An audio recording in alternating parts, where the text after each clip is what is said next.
ईडीकडून कर्नाटकच्या काँग्रेस आमदाराला अटक करण्यात आली। काँग्रेसचे आमदार केसी वीरेंद्र पप्पी यांना अटक करण्यात आली।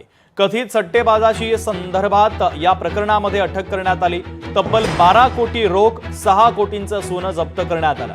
आमदाराच्या घरातून 10 किलो चांदी देखील आता ईडीने जप्त केलेली आहे। महत्त्वाची आणि मोठी बातमी आपण पाहतोय।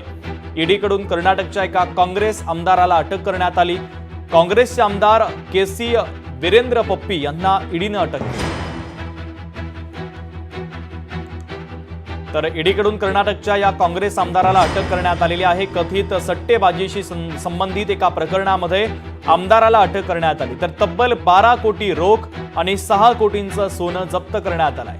आमदाराच्या घरातून 10 किलो चांदी देखील जप्त करण्यात आली।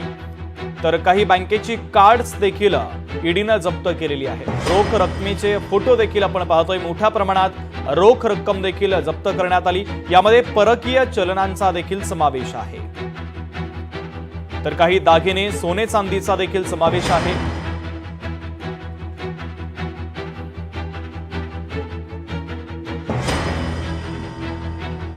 जागतिक तिरंदाजी स्पर्धेमध्ये महाराष्ट्राचा डंका पाहायला मिळतोय। महाराष्ट्राच्या गाथा खडके